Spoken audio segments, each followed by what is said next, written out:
နောက်တစ်ခုကကြတော့ညီတို့ညီမလေးတို့ကြတော့ကျွန်တော်ဗာလေးပြောချင်တာလဲဆိုတော့ဟုတ်ပြီဒါဆိုရင်ကျွန်တော်တို့တွေအခု artwork တွေဖန်တီးတော့မယ်ပုံဆွဲမှာမဟုတ်ဘူးเนาะ drawing လုပ်မှာမဟုတ်ဘူးကျွန်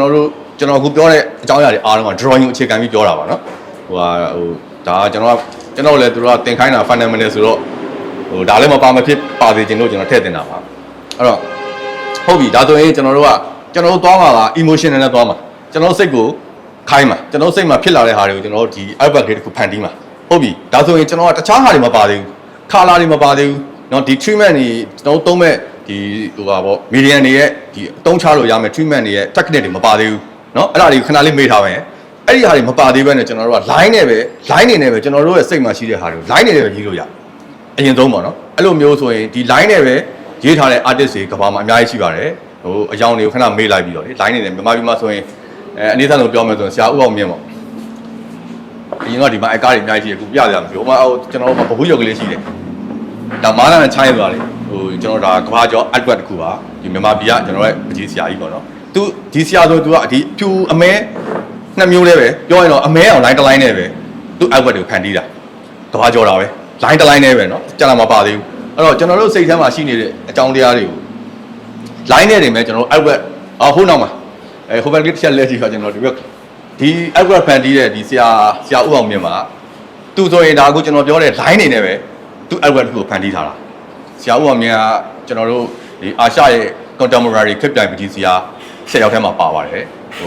တကယ် famous artist ပါကျွန်တော်မြန်မာပြည်မှာပုံယူရမယ်ဆရာတယောက်ပဲပေါ့နော်ဟိုဒါအနည်းဆုံး line နဲ့ပတ်သက်လို့ကျွန်တော်ပြောပြတာတခြား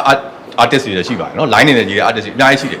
နောက်ကျွန်တော်တို့ရဲ့ traditional art ပေါ့ရိုးရာပကြီးမှာဆိုရင်အဓိကကျွန်တော်တို့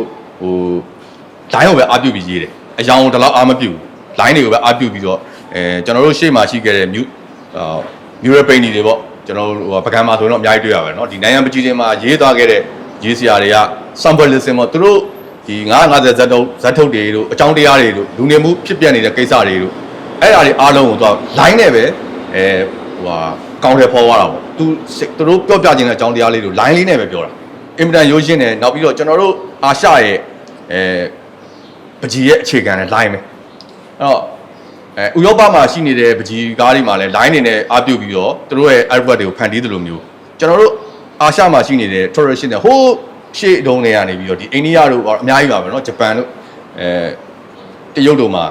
ဒီအရှေ့တိုင်းပကြီးဆိုပြီးတော့ line နေနဲ့ဦးစားပေးပြီးတော့ဖန်တီးတဲ့ပကြီးတွေကအရန်ခစ်ရှင်းပေးပါတယ်သူကဘာဖြစ်လို့လဲဆိုတော့တကယ်တွေးခေါ်တွေအများကြီးပါတယ်နောက်ကျွန်တော်တို့ပြောပြခြင်းတဲ့အကြောင်းအရာတွေအတူချုံလိုက်လို့ရဒီ line တွေတောင်းလေအတူချုံလိုက်လို့ရတယ်အယောင်တွေဘာတွေမှာလည်းသူ့ရဲ့အယောင်ဂုံတက်တိတွေကြောင့်အတူချုံပြီးရေးနိုင်တယ်ကျွန်တော်တို့ line ရတယ် line ရဲ့အားနဲ့ပဲကျွန်တော်တို့ကဒီ symbolism ပေါ့ကျွန်တော်တို့ပြောပြခြင်းအကြောင်းတရားလေးကို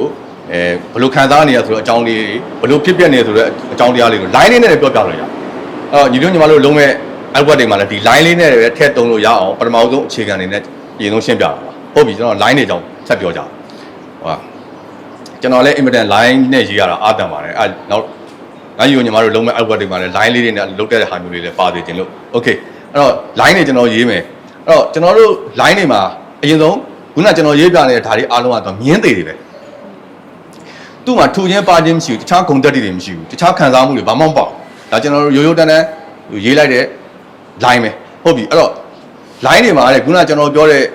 မြင်းမတ်တွေမြင်းဆောင်တွေမြင်းလဲတွေမြင်းကွေးတွေမှာရှိတဲ့ဂုံတက်တွေအပြင် line တွေမှာထူချင်းပါချင်းဖိချင်းဖော်ချင်းဆိုတဲ့အခြေခံပေါ့ action ပါတဲ့ fake action drawing အဲ့ကောင်တွေမှာပါအဲ့လိုမျိုးတွေထည့်ကြည့်ခြင်းအပြင်လည်းဒီမြင်းချောင်းတွေရဲ့သဘောတဘာဝတွေကပြောင်းလဲသွားတယ် okay ကျွန်တော်နမူနာလေးတစ်ခုရေးကြည့်မယ်ဒါမြင်းပါလေးပေါ့နော် line ရိုးရိုးမြင်းပါလေးဟုတ်ပြီဒီမြင်းပါလေးမှာလည်းသူ့ရဲ့ content တွေရှိတယ်မြင်းပါလေးဖြစ်နေတဲ့အတွက် तू ကဘာဖြစ်လဲကြည့်ရိုက်ထားတယ် तू ကနည်းနည်းပြော့တော့အားပြော့မယ်နော်ပြောရင်နည်းနည်းအားပြော့တဲ့သဘောတရားတွေဖြစ်လာမယ်နည်းနည်းညှိုးငယ်တဲ့သဘောတရားတွေရှိမယ်နည်းနည်းစိတ်အားငယ်တယ်ပေါ့နော်ဒီသဘောတရားမျိုးတွေဒီမြင်းအပါလေးတွေမှာတွေ့ရတယ်နော်နောက်ကျွန်တော်တို့ဘိုးဖြစ်လာတဲ့မြင်းတွေပေါ့ तू ကပါတော့နည်းနည်းခိုင်မာလာတယ်နော်နည်းနည်းပြီးတော့ကိုယ့်ကိုယ်လည်း confident ဖြစ်လာယုံကြည်လာတဲ့အခြေအနေမျိုးတွေမှာတုံးလို့ရလာတယ်နောက်ပြီးရင်ခုနပြောတယ်မာကြောတယ်တီးကြည့်တယ်ဒီချင်းမျိုးတွေဒီမြင်းနဲ့ကျွန်တော် line လေး2 line ပါပဲသူလည်း line သူလည်း line ပဲ ဒါပေမဲ့ထူချင်းပါချင်းဆိုတဲ့အခြေအနေနှစ်ခုမှလည်းဒီဂုံတက်တွေနှစ်ခုရဲ့ဒီမြင်းနှစ်ခုရဲ့ဂုံတက်တွေကကွဲသွားတယ်အဲ့တော့ကျွန်တော်တို့ဒါကအစဆုံးအခြေခံပေါ့နော်အဲ့တော့ကျွန်တော်တို့ရေးမဲ့ပကြီးကားတွေမှာလည်းအောက်ဝက်တွေမှာလည်းဒီမြင်းအထုအပါလေးနဲ့လည်းအရင်ဆုံးကျွန်တော်တို့စိတ်ခံစားချက်ကိုအရင်ဆုံးပေါ်ပြလို့ရဥပမာကျွန်တော်ဝမ်းထဲနေတဲ့နည်းနည်းတခုခုသတိရနေဒါမှမဟုတ်စိတ်ညှိုးငယ်နေတဲ့အခြေအနေမျိုးမှာဒီလိုမျိုးမာကြောနေတဲ့မြင်းတွေကျွန်တော်မသုံးတော့အကြောင်းအဖြစ်ပြော့မယ်ပေါ့နော်အကြောင်းအဖြစ်ဖြော့လိုက်မယ်ဒီဘာလို့ဖြော့လိုက်မယ်ဆိုတော့ဒါကျွန်တော်ပြီးမှဆက်ပြောပြမယ်ဟိုဒီတက်ကြောင်ထဲမှာလည်းသုံးလို့ရတဲ့နည်းပါနော်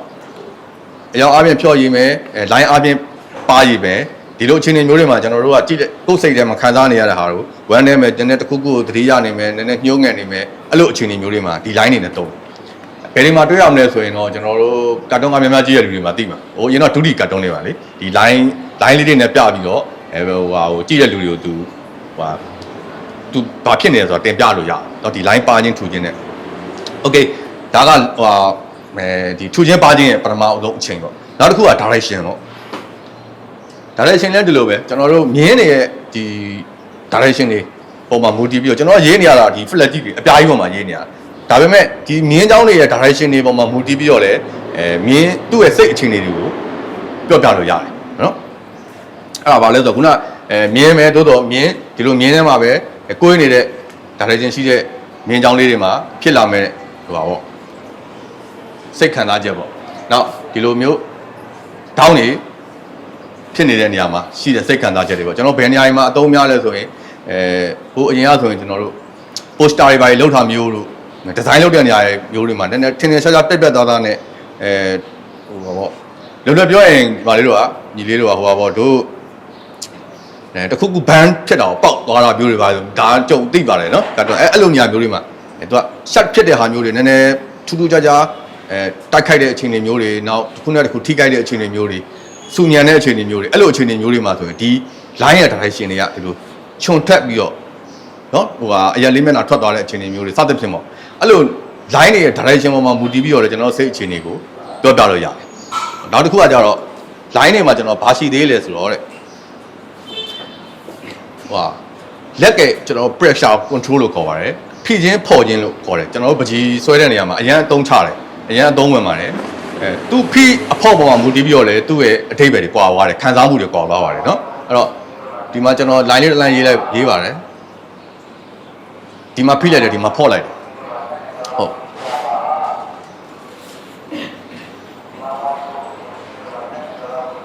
ဒီမြင်းနဲ့ဒီမြင်းနဲ့မှာခံစားရခြင်းဘယ်လိုကွာသွားလဲ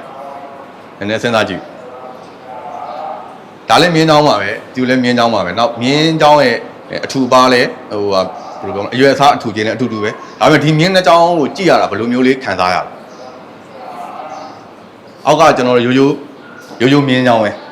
အပေါ်မှာကျတော့ကျွန်တော်အဖိဖော့ဆိုတာလေးပါလာတယ်အဖိဖော့ဆိုတာကကျတော့ကျွန်တော်တို့ဒီအခြေခံပကြီးမှာသုံးလုံးပေါ့နော်အဲ့တော့ပြောပြချင်တာကတော့သူက stable ဖြစ်နေတယ်လှုပ်ရှားမှုသဘောသူမှမရှိဘူးဒီမြင်းမှာဖိချင်းဖော်ခြင်းကြောင့်နံပါတ်1ဘာဖြစ်လာတော့သူကရှင်းလာတယ်မြင်းချောင်းလေးကလှုပ်လာတယ်နော်ကြည့်လိုက်ရင်ဟိုဘက်ကမြင်းချောင်းလေးကသူကအရှိန်တစ်ခုရနေတယ်နော်နောက်ပြီးတော့နေချင်းဝေးချင်းဆိုတဲ့သဘောတရားလည်းပါတယ်အဲ့တော့ဒီမြင်းချောင်းတစ်ချောင်းကိုပဲကျွန်တော်ကလက်က pressure control ဖြစ်တဲ့အဖိဖော်ပေါ်မှာမူတည်ပြီးတော့ဘာဖြစ်လာလဲဆိုတော့ဒီမြင်းချောင်းလေးကသူ့ရဲ့ဂုဏ်တက်တီတွေအများကြီးပြောင်းလဲသွားတယ်နီးလာခြင်းနဲ့ဝေးသွားခြင်းနဲ့အခြေအနေမျိုးတွေမှာကျွန်တော်ဒီဖိချင်းဖော်ခြင်းဆိုတဲ့သဘောတရားနဲ့သုံးပါတယ်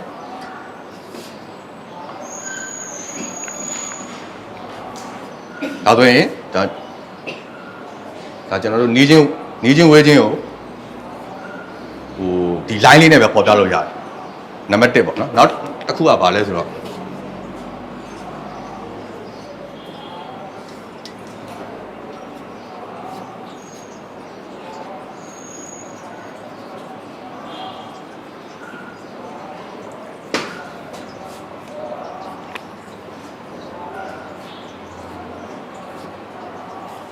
အရှိန်ပဲ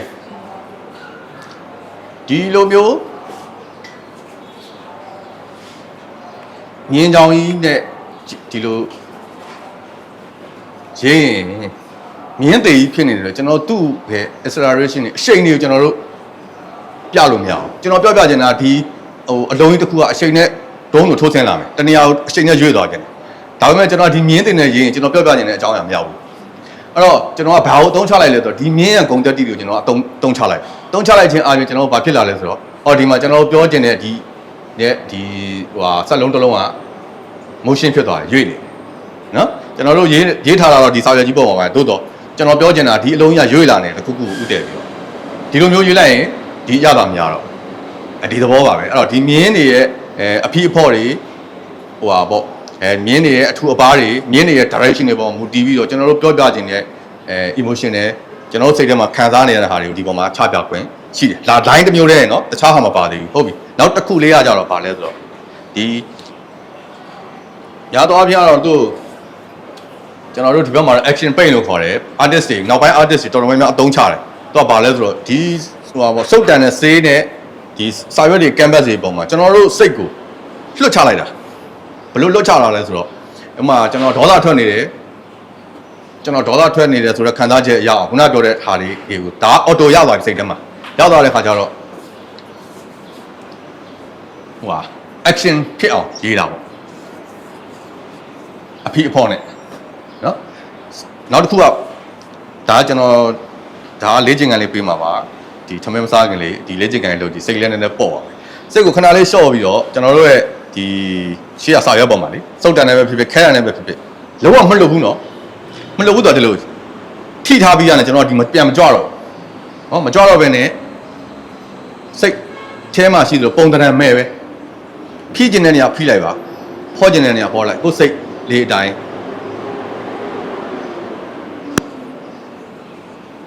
အဲ့လိုလေးစေးမြော့ကြည့်ပါစိတ်လက်ပေါ်မှာကိုယ်ခံစားချက်ကလေးကိုလက်ပေါ်မှာတင်လိုက်ပြီးတော့ခဏလေးယူစိတ်ကိုခဏလေးလျှော့လိုက်ပြီးတော့ကိုဘလို့သွားနေလဲဆိုတာလေးခဏမေးလိုက်တော့ကိုလက်ရှိအချိန်လေးကိုခဏမေးပြီးတော့ဒီ hatching လေးဒီຢာလေးကိုကျွန်တော်ရေးကြည့်အောင်နော်ရေးကြည့်အောင်တယောက်နဲ့တယောက်ကပုံစံလေးလည်းတူမှာမဟုတ်သလိုခံစားချက်တွေလည်းတူမှာမဟုတ်တော့ဖြစ်နေတဲ့အတိုင်းလေးပဲရေးကြည့်ပါစာရွက်လိုရင်ထပ်တောင်းနော်သူတို့ထပ်ပေးလေလို့လည်းရေးအဲ့ဒါလေးတစ်ခုတော့လုပ်ကြည့်အောင်နော်စိတ်ကုံဝိုင်းတော့ထပ်တူပေါ့ကြီးဒါမေးတဲ့နဲ့မေးကောင်းဟုတ်တယ်အဲ့ဒါခုနပြောတဲ့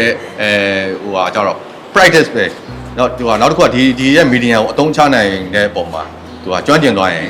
ဒီပြဿနာရှင်းတော့ကိုကဘလောက်ရှည်တီသွားမလဲဆိုတဲ့ဟာမူတည်တော့ဒီစုပ်တန်ထဲမှာစိတ်ဘလောက်ထည့်မလဲရေဘလောက်ပါလာမလဲပေါ့နော်အဲ့ဒါကတော့ပြောမယ်ဆိုရင်နည်းနည်းလေ့ကျင့်ယူရမယ်နောက်ဒီအချိန်ယူရမယ်ဒီသဘောတရားတွေကိုစေးနဲ့ကိုယ်နဲ့ကြားမှာအပြန်အလှန်ဆက်သွယ်ချက်တွေရလာတဲ့ခါကျရင်အဲ့ဒါအဘေးကောင်ကအဆင်ပြေတော့အခုချိန်ကတော့မှန်တယ်ပုံမှန်ပြန်တို့ပေါ့နော်လင်းချက်မောင်ရဲ့သဘောတရားလေးအကြောင်းပြောပြမယ်နောက် texture တွေနဲ့ပတ်သက်တဲ့အကြောင်းလေးနည်းနည်းကျွန်တော်ပြောပြမယ် composition အကြောင်းလေးကိုအခြေခံလေးကျွန်တော်ရှင်းလိုက်တခါကျရင်ကိုကျွန်တော်ညာတယ်ဗျဒါကကျွန်တော်အကုန်လုံးလွှတ်ချပြီးလုပ်လိုက်ပါတယ်ဆိုတော့တကယ်တော့ကျွန်တော်တို့စိတ်ကပြောရင်တစ်ခုမဟုတ်တစ်ခုပုံမှာပြီးတွဲနေရပဲအရာဝတ္ထုပစ္စည်းတွေကိုကျွန်တော်တို့ကရေးတော့မယ်ဆိုလို့ရှိရင်ဘယ်လိုမြင်ရမှာလဲဆိုတော့ဒီအမြင်ကိုမြင်ရမှာပုံမဲဆွဲတခြားအလုပ်တွေပါပဲဖြစ်ဖြစ်ဒီလိုမျိုးစိတ်ကို control လုပ်နိုင်တယ်လားဒုတိယနည်းပါ